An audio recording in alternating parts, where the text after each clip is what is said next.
Estoy a la puerta. Estoy a la puerta de tu casa, Señor. Tu gloria, Señor, quiero ver. Y me recuerda cuando aquel sacerdote entraba una vez al año en tu presencia, pero él tenía que cumplir requisitos. Él tenía que cumplir ciertos requisitos para poder entrar a tu presencia. Se limpiaba sus manos y se limpiaba sus pies para poder contemplar tu gloria. Y ahora nosotros, Señor, hemos sido limpios por la palabra. La palabra ha limpiado nuestras manos y ahora bendecimos. Ha limpiado nuestros pies y caminamos en santidad.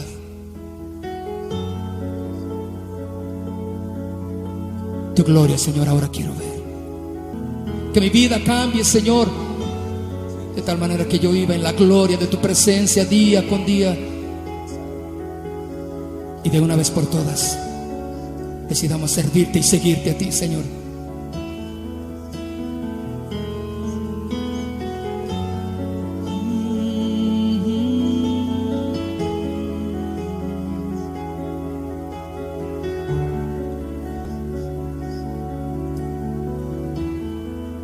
Dile: estoy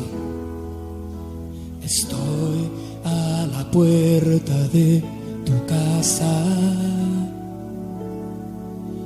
Tu gloria yo quiero contemplar. Estoy a la puerta de tu casa. Tu gloria yo quiero contemplar. Vamos, dile: estoy a la puerta de tu casa. Tu gloria yo quiero contemplar. Estoy a la puerta de tu casa. Tu gloria yo quiero contemplar. He limpiado mis manos, he limpiado mis pies. Para adorarte tu rostro buscaré. He limpiado mis manos, he limpiado mis pies. Para adorarte tu rostro buscaré. Oh, tu gloria tan hermosa. Tu gloria quiero tener. Oh, tu gloria tan excelsa. Tu gloria en mí yo quiero ver. Oh, tu gloria tan hermosa. Vamos, díselo.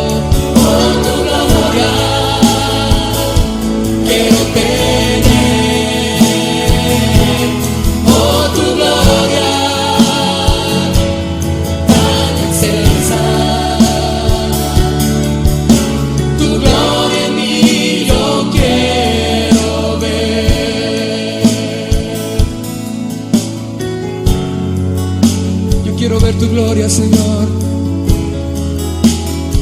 Yo quiero ver tu gloria descender en mí.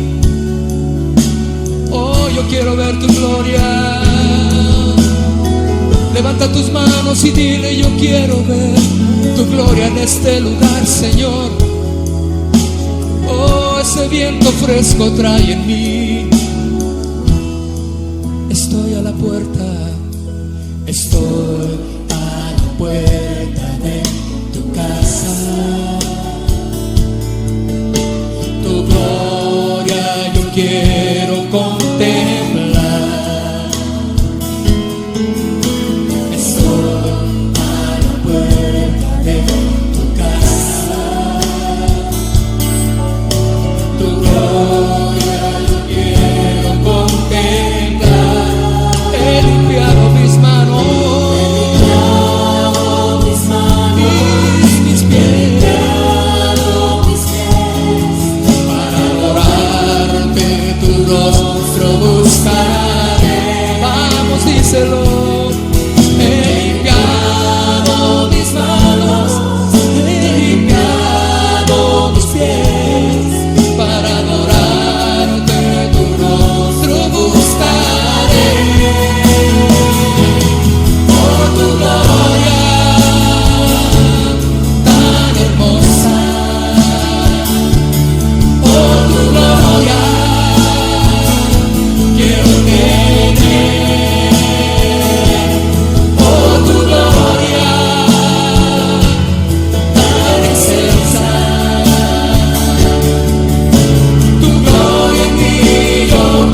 Yo quiero ver, Señor, en mí.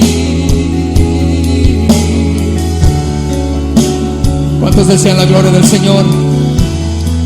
No hay mejor lugar que estar en la gloria del Señor. Yo quiero ver tu gloria, Señor, en mí. Dile muy suavemente: he limpiado mis manos, he limpiado mis pies, para adorarte tu rostro buscaré. He limpiado mis manos, he limpiado mis pies, para adorarte tu rostro buscaré. Oh, tu gloria tan hermosa, oh, tu gloria quiero tener, oh, tu gloria tan excelsa, tu gloria en mí yo quiero ver, oh, tu gloria tan hermosa. Bueno, buenos días mis hermanos, que Dios te bendiga esta mañana, que el Señor del cielo y de la tierra, que nuestro Dios Todopoderoso bendiga tu vida, tu familia, tu hogar, allí donde estás escuchando, conectado, ya sea desde tu celular, desde alguna tableta o PC, que puedas estar considerando lo que el Señor va a hablarnos esta mañana.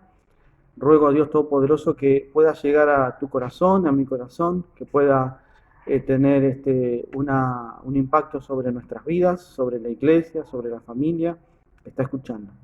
Así que el Espíritu Santo esté con nosotros, es mi pedido a Dios y mi anhelo. Quiero saludarte especialmente, Casa de Oración Berazategui, enviarte un gran cariño, un afecto fraternal en Cristo Jesús y pedirte que me acompañes, que podamos orar, que cierres tus ojos, allí donde estás, quizá con tu familia, con tus hijos, adolescentes o niños, que todos podamos inclinar nuestros rostros y orar a Dios Todopoderoso. Padre, en el nombre de Jesús, te doy infinitas gracias, Señor, por tu amor, por tu misericordia y por tu bondad.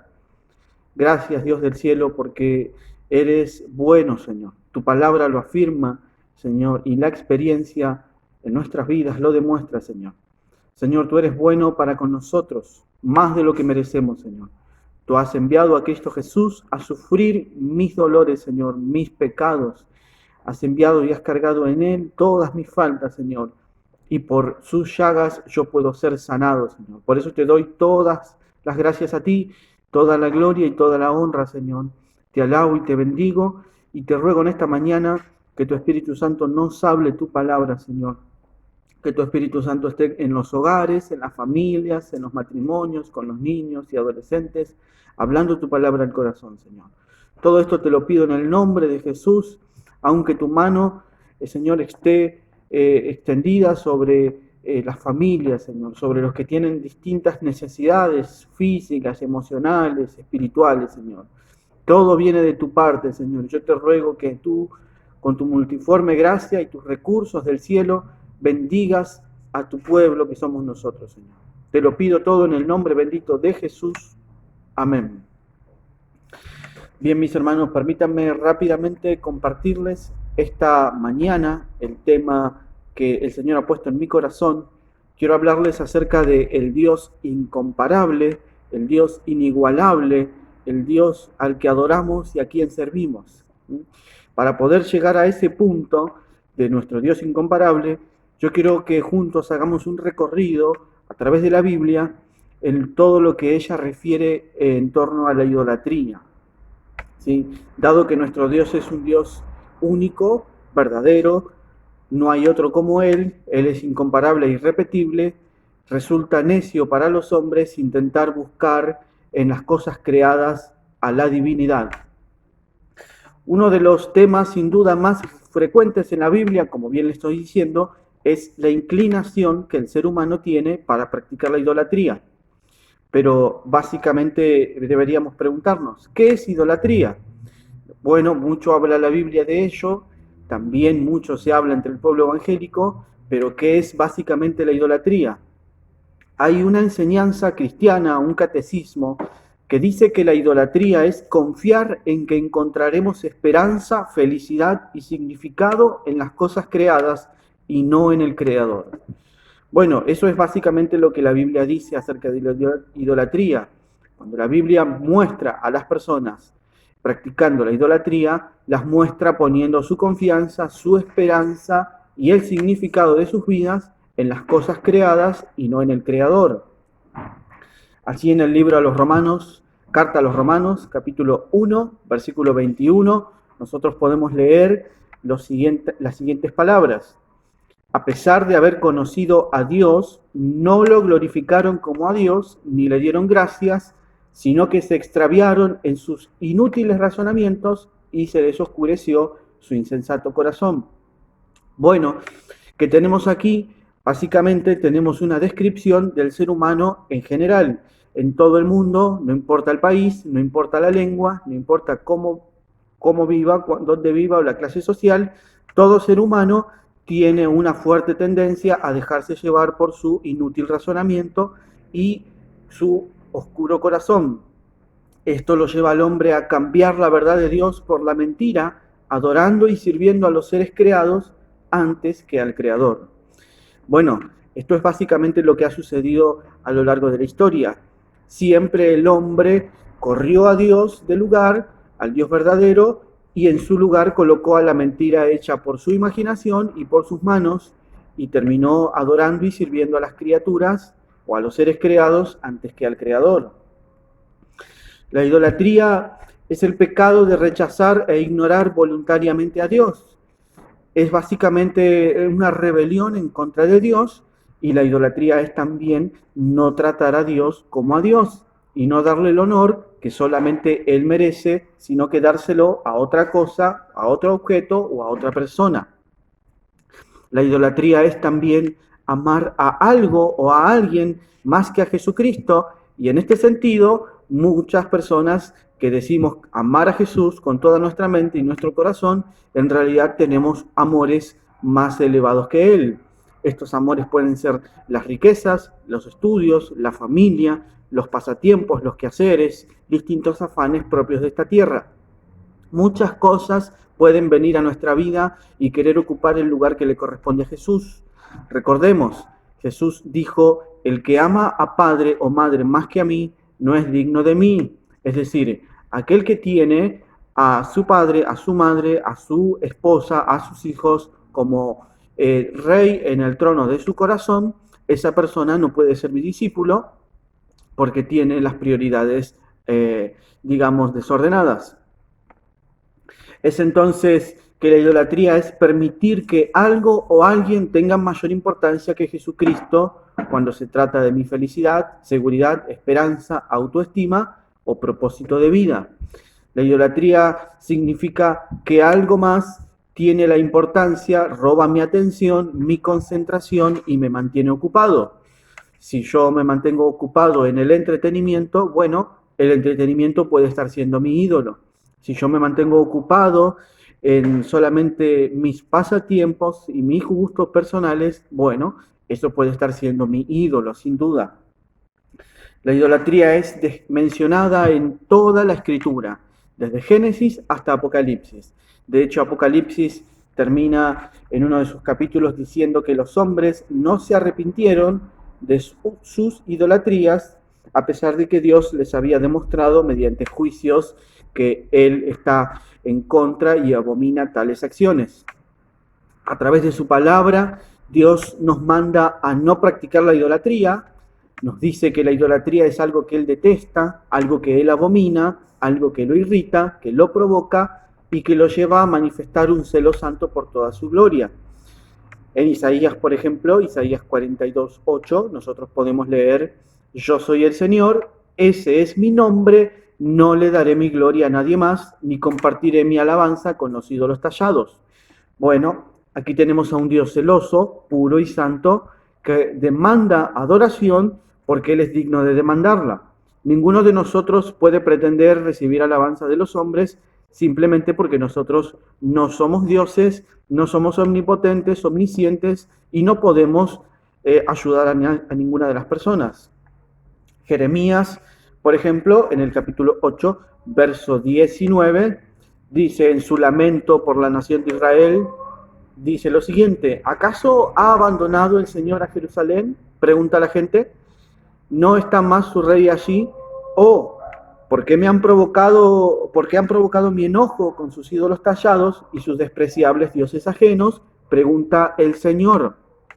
Bueno, hay un reproche aquí, hay palabras cargadas de tristeza, de pesar, porque constantemente Jerusalén, la ciudad elegida por Dios para llevar a cabo el culto al Señor, terminó corrompiéndose y rindiendo honores a dioses tallados por manos humanas y ajenos a sus corazones. La idolatría es para el hombre una carga pesada, una carga muy pesada que le impide al hombre caminar y llevar una vida apacible y tranquila delante de Dios. Por ejemplo, en Mateo 11:28 dice: luego Jesús dijo: vengan a mí todos los que están cansados y llevan cargas pesadas, y yo les daré descanso.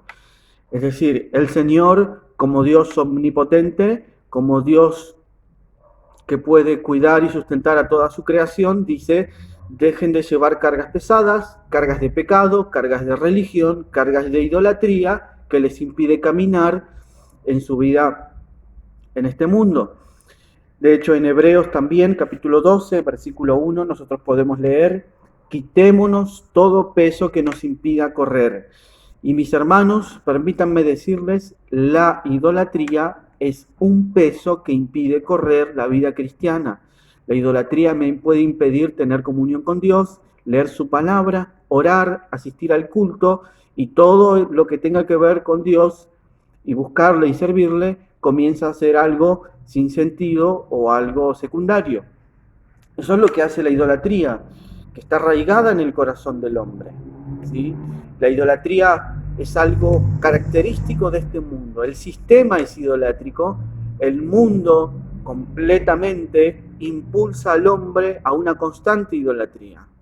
Hay personas que adoran la tecnología, adoran su equipo celular, adoran su computadora personal, adoran su empleo, adoran sus entretenimientos, sus personajes favoritos, todos en mayor o menor medida adoran a algo o a alguien.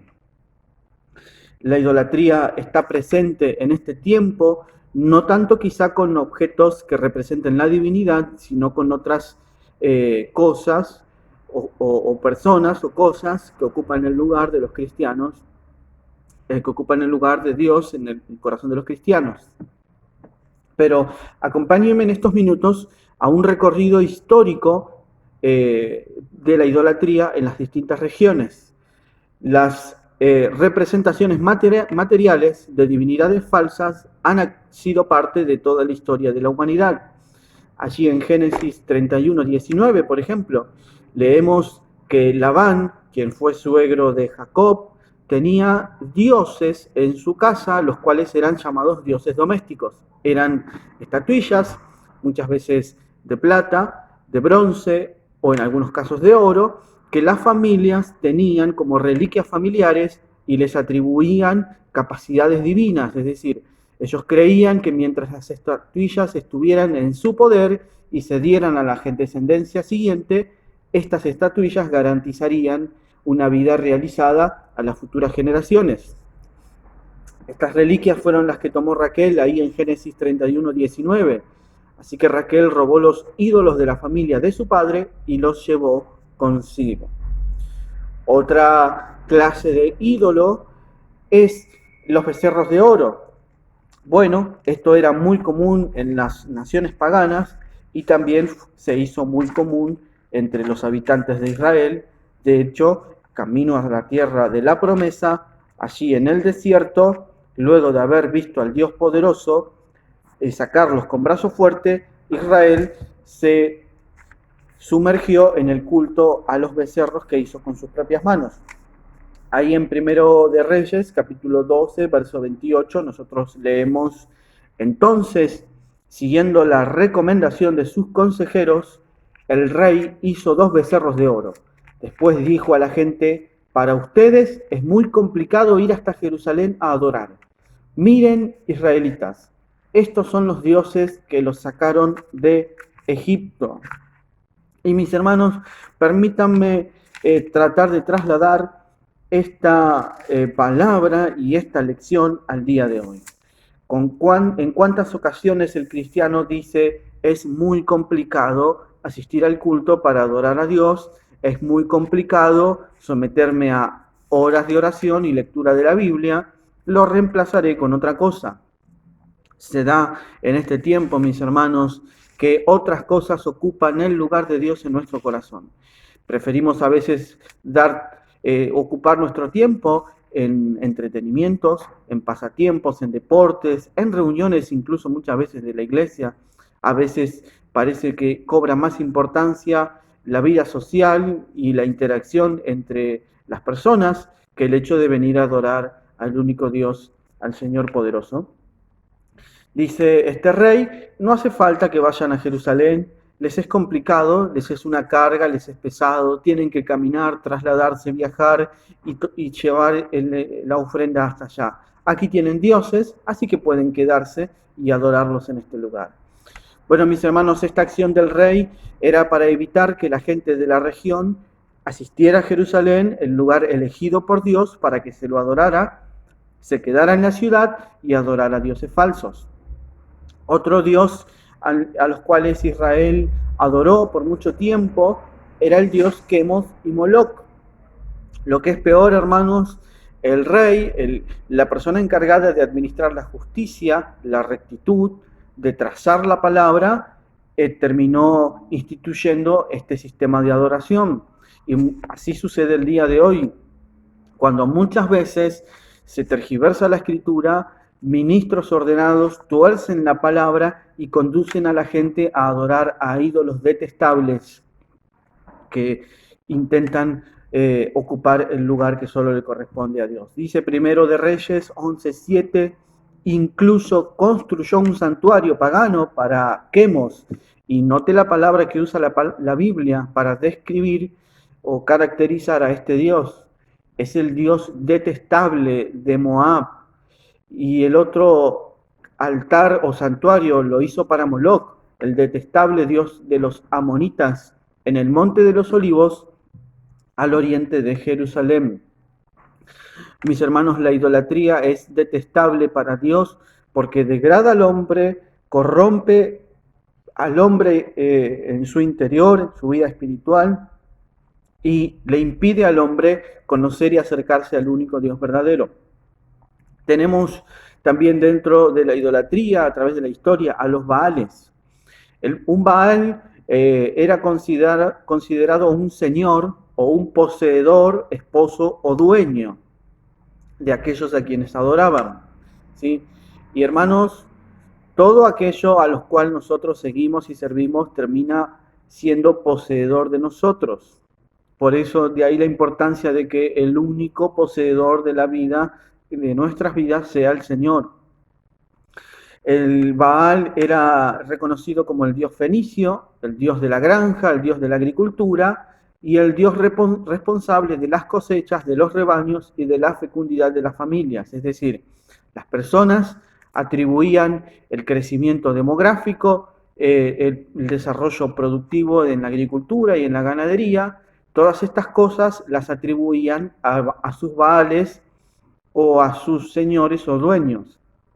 Pero dice Dios en su palabra que Él es el que permite que del cielo caigan lluvias y produzca para nosotros cosechas fructíferas, dándonos abundante alimento para, alegrar nuestros corazones. Eso lo dice el libro de los Hechos, fue uno de los mensajes que Pedro dio allí en la ciudad de Listra, de Iconio, las primeras regiones donde él tuvo contacto con pueblos paganos. Los Baales eran adorados por Israel también. En Oseas 11:2 dice el Señor: cuanto más los amaba, más se alejaba de mí, y ofrecía sacrificios a imágenes de Baal y quemaba incienso a ídolos. Imagínense por un momento esta palabra y examinémoslo lo más profundo que podamos. Dios nos ama de una manera y su amor es inmenso, es infinito, no puede medirse. Y cuanto más Dios manifiesta ese amor, acciona en ese amor, el hombre más se aleja. Mis hermanos, esto ha sido efectivamente así. Dios ha demostrado de tal manera su amor por el mundo que ha enviado a Jesús a morir en la cruz. Y muchos nos alejamos de ese Dios amoroso que ha enviado a su Hijo a morir. Parece contradictorio, pero a muchos les causa rechazo a la persona de Cristo. Les causa incluso repugnancia a la persona de Jesús. La persona de Jesús, Jesucristo nuestro Señor, es la expresión máxima del amor de Dios.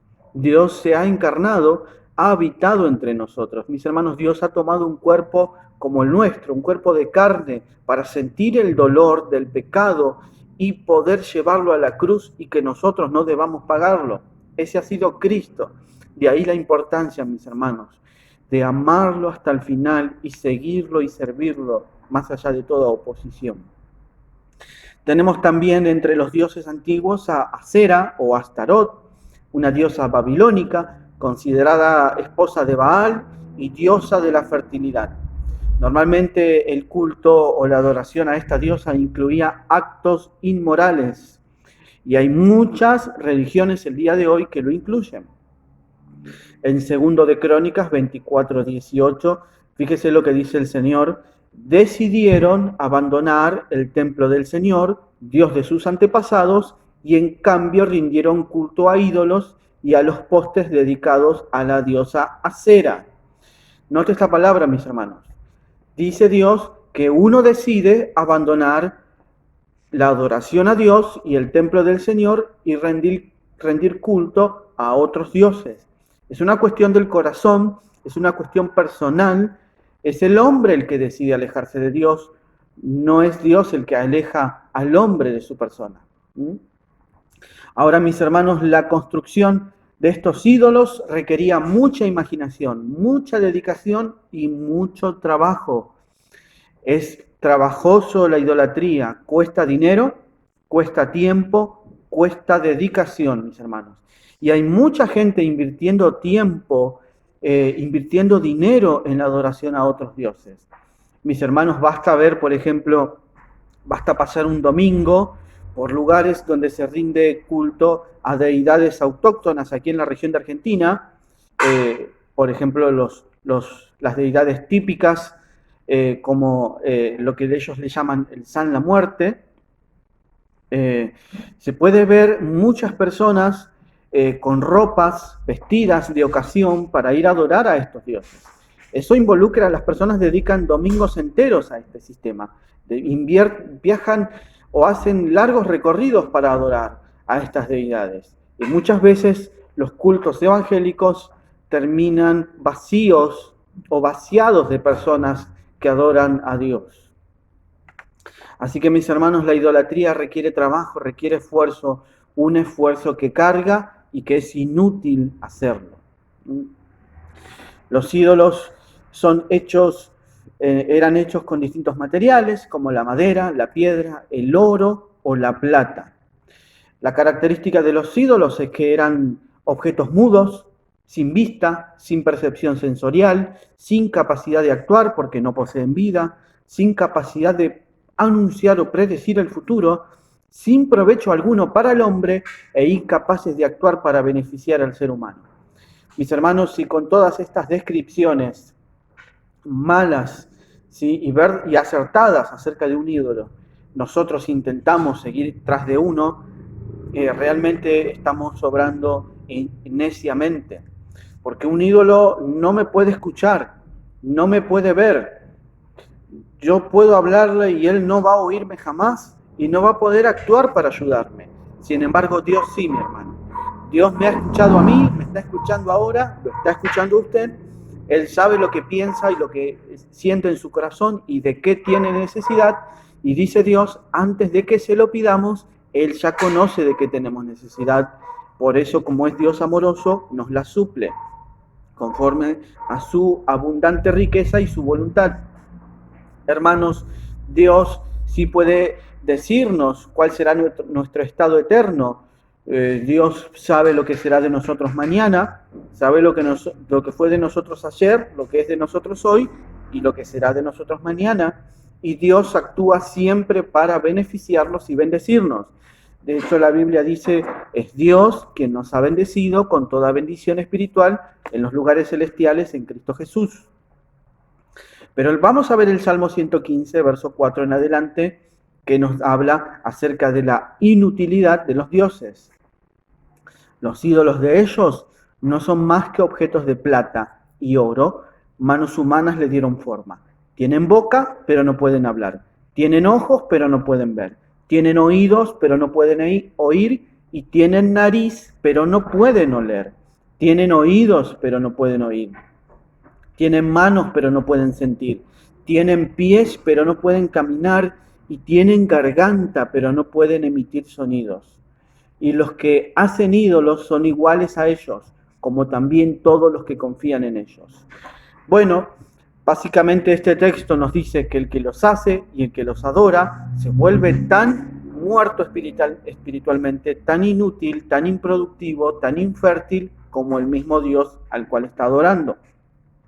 Los ídolos no pueden proveer salvación al hombre, lo dice Isaías 45:20, que necios son los que llevan consigo sus ídolos de madera y dirigen sus oraciones a dioses que no pueden salvarlos.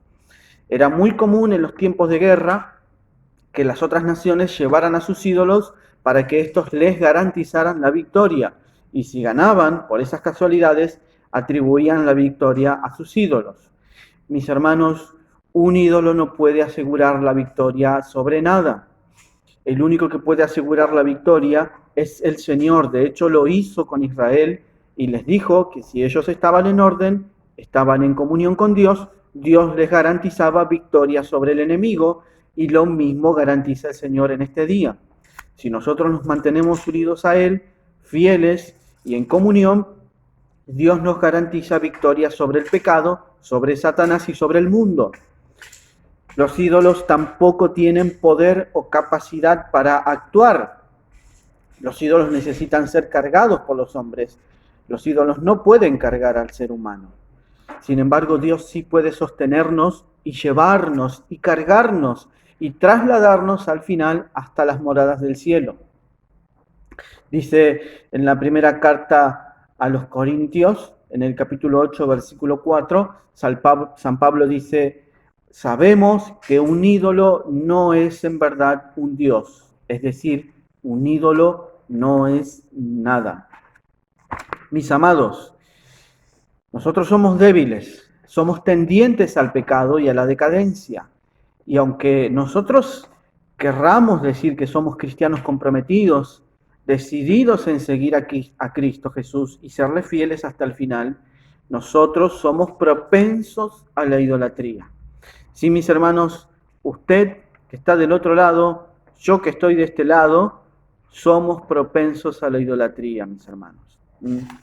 Basta leer algunos pasajes de la Escritura, tanto en el Antiguo como en el Nuevo Testamento, para darnos cuenta que en nosotros sigue habiendo una inclinación o tendencia a la idolatría. Sucedía en la iglesia, en la carta de Apocalipsis, había una mujer en la iglesia de Tiatira que seducía a los hijos de Dios a comer cosas sacrificadas a los ídolos y a fornicar, es decir, a abandonar a Dios y volverse tras otras imágenes, tras dioses falsos, mejor dicho. Vemos, por ejemplo, a un Juan recibiendo una revelación esplendorosa por medio de un ángel y cayendo de rodillas adorándole, a lo cual el ángel le dice: no me adores a mí, yo soy consiervo tuyo, adora solamente al Cordero. Esto lo leemos ahí en el libro de Apocalipsis. Pero vemos que también Pablo utiliza, en la primera carta a los Corintios, capítulo 10, utiliza advertencias del pueblo de Israel para nosotros. Él nos dice, no rindamos culto a ídolos como hicieron algunos de ellos. Como dicen las Escrituras, el pueblo celebró con abundante comida y bebida y se entregó a las diversiones paganas. Mis hermanos, esto es una carta dirigida a cristianos, a creyentes del Nuevo Testamento, a creyentes de este tiempo. No rindamos culto a ídolos como hicieron los antepasados. No celebremos con comida y bebida y nos entreguemos a diversiones paganas. En el verso 14 dice, por lo tanto, mis queridos amigos, huyan de la adoración a los ídolos. Y en el verso 21 dice, queridos hijos, aléjense de todo lo que pueda ocupar el lugar de Dios en el corazón. Mis hermanos, esto lo dice primera carta de Juan en su capítulo 5. Queridos hijos, aléjense de todo lo que pueda ocupar el lugar de Dios en el corazón. Es decir, guardaos de los ídolos. Bien, mis hermanos, este texto claramente nos dice que somos propensos a la idolatría. Que la idolatría está a la orden del día. El mundo nos impulsa a eso. Nuestro viejo hombre nos quiere impulsar a eso. Nuestra responsabilidad es mantenernos alejados de todo lo que pueda ocupar el lugar de Dios en nuestro corazón. Mis hermanos, todos nosotros tenemos esta tendencia, ¿sí?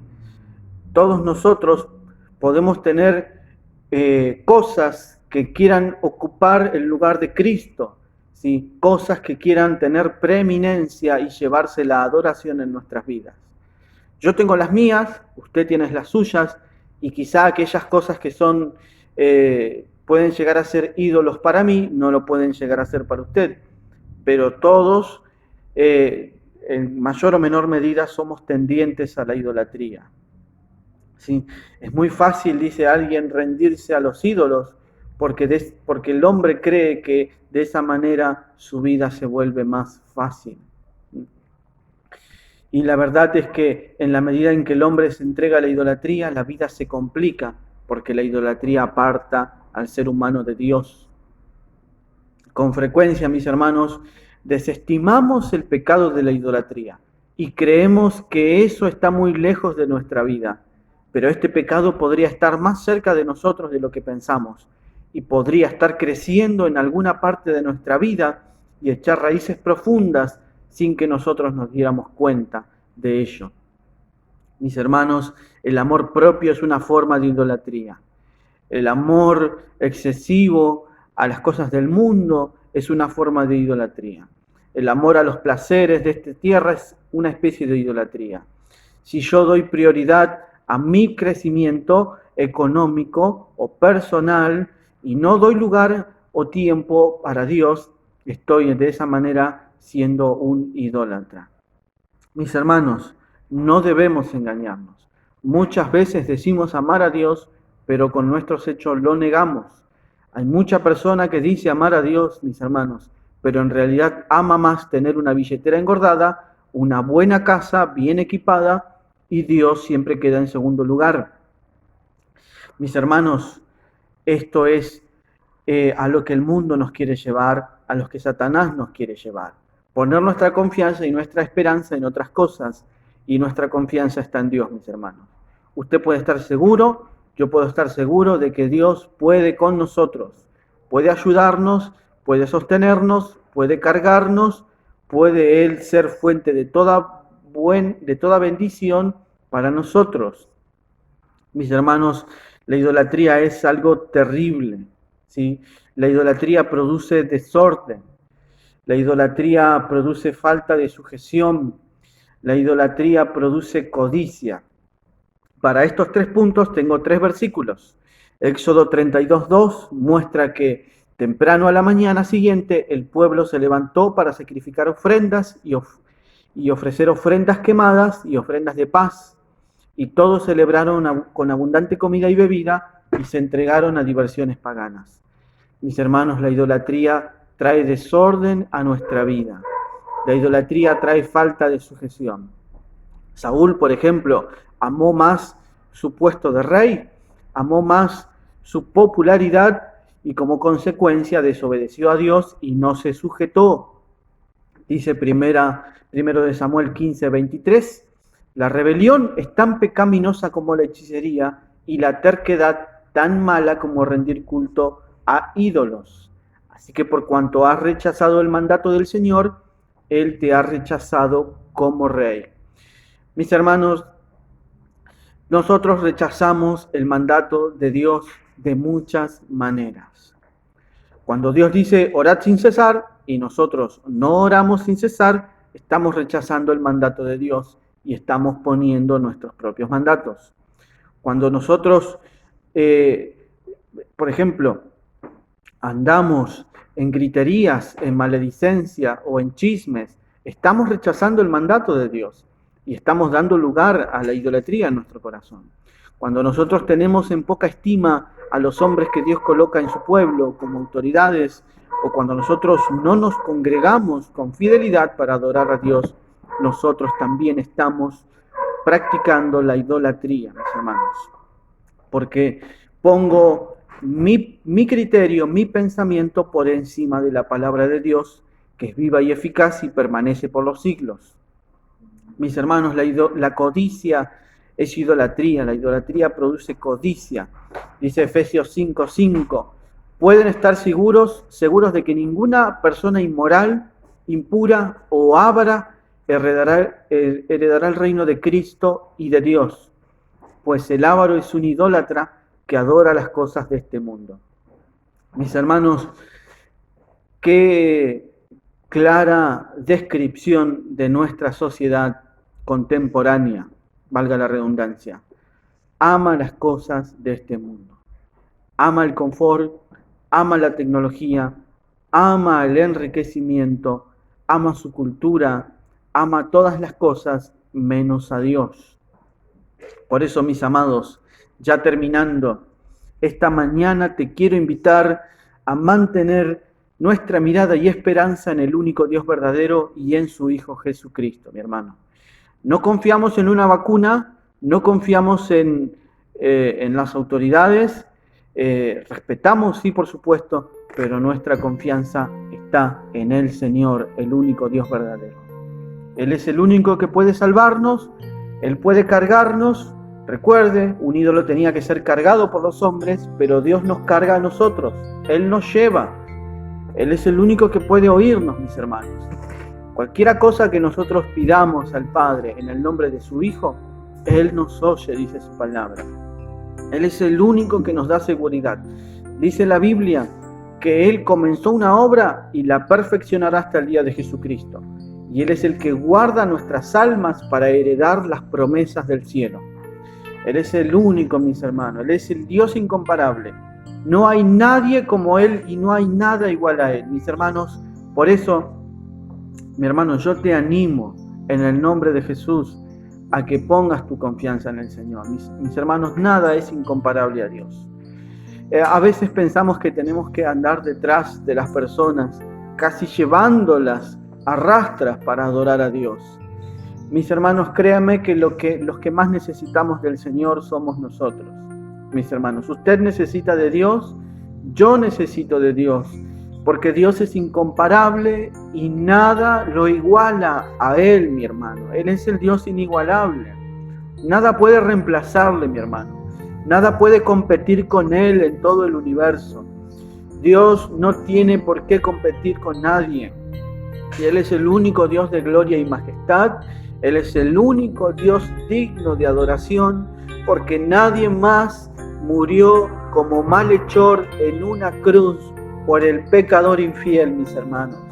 Basta mirar a Jesús, mi único Dios eterno, nuestro Dios, haciéndose hombre y sufriendo el martirio en el Calvario, mis hermanos. Adorémosle a Él solamente. Te animo a poner siempre nuestra confianza en Él. Y por último, mis hermanos, Isaías 46:3, quiero dejarte con esto esta mañana. Dice lo siguiente: escúchenme, descendientes de Jacob, todos los que permanecen en Israel. Los he protegido desde que nacieron, así es, los he cuidado desde antes de nacer.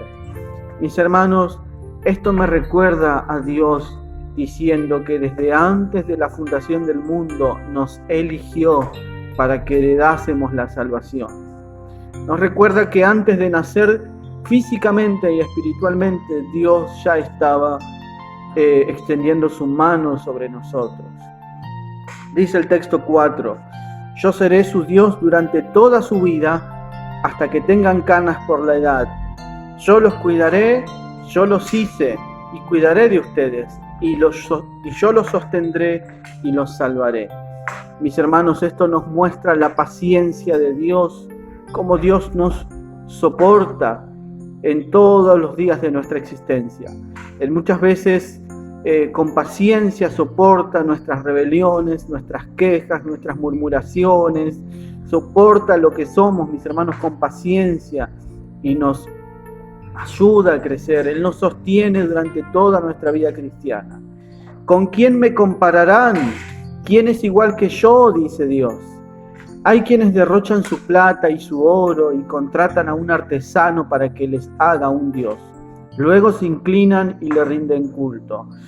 Dios está diciendo aquí, ¿por qué malgastar el tiempo? ¿Por qué malgastar el dinero? ¿Por qué ir en pos de dioses falsos hechos por la imaginación y el corazón del hombre? ¿Por qué si no hay nada que se le pueda igualar a Él? Lo llevan sobre los hombros y cuando lo bajan, allí se queda. Ni siquiera se puede mover. Cuando alguien le dirige una oración, no obtiene respuesta, no puede rescatar a nadie de sus dificultades. No olviden esto, ténganlo presente, recuérdenlo ustedes los culpables. Recuerden las cosas que hice en el pasado, pues solo yo soy Dios. Yo soy Dios y no hay otro como yo. Note estas palabras, mis hermanos. No hay otro como Él. Él es incomparable, Él es único e irrepetible. Él es autoexistente, infinito, eterno e inmortal. Solo yo puedo predecir el futuro antes que suceda, dice Dios. Todos mis planes se cumplirán porque yo hago todo lo que deseo. Mis hermanos, este es mi Dios, este es su Dios. Dios soberano que conoce los tiempos, el Dios de la historia. Mis hermanos, nada está sucediendo en el mundo que Dios no sepa o no controle. Sí, sus planes se cumplirán. Sus planes en el mundo se cumplirán. Él redimirá a sus hijos eternamente, los llevará a su gloria, nos asegurará la salvación eterna. Él es nuestro Dios, no hay otro como Él. Él es el Dios eterno. Por eso, mis hermanos, Él es el Dios que nos puede cargar. ¿Sí? Él es el Dios que nos sostiene. Yo te invito en esta mañana a mantener tus ojos en ese Dios y tu corazón en ese Dios. Te invito a orar en el nombre de Jesús. Padre, gracias por este tiempo. Gracias, Dios de toda gloria y todo amor, en el nombre de Jesús, por darnos este espacio. Gracias porque podemos leer tu palabra, Señor, y porque ella nos confronta con nuestros pecados y nos limpia, Señor. Santifícalos en tu palabra, oraste, Jesús. Santifícalos en tu palabra y tu palabra es verdad, Señor. Tu palabra santifica a los que son tuyos, Señor. Como dice tu palabra, el que es santo, santifíquese más todavía, porque los inmorales, impuros o ávaros no heredarán el reino de Dios, sino que heredarán las promesas aquellos que te aman, que te son fieles y se mantienen, Señor, consagrados a ti, Padre. Padre, ayúdanos en el nombre de Jesús. Borra todo rastro de idolatría, Señor, en el corazón. Y ayúdanos a mantener nuestros ojos puestos en ti, Señor. A descansar en ti, Padre amado. A ser sostenidos por tu mano, Señor. Esto lo pido en el nombre de Jesús, Señor. Bendice a las familias que están del otro lado, Padre. A los matrimonios, a los jóvenes, a los niños, Señor. Dios de poder y de sanidad, extiende tu mano sobre los que están enfermos, Señor. Hay muchos que sufren dolores de huesos, Señor, dolores de músculos, dolores de estómago, Señor. Sobre todos ellos extiende tu mano poderosa, tócales, Señor, y muéstrales que tú eres el Dios que sana sus dolencias, Señor, para que ellos se rindan de todo corazón, Señor. En el nombre de Jesús oro estas cosas, Padre, y te doy toda la gloria a ti en el nombre bendito de Jesús. Amén. Mis hermanos, gracias por estar del otro lado. te animo a que sigas adelante, mirando hacia el cielo, mirando hacia el Señor. Nos vemos el día jueves en la reunión general, el día viernes en nuestro programa radial y el próximo domingo a través de este canal de Casa de Oración Verazategui. Que Dios te bendiga, mi hermano.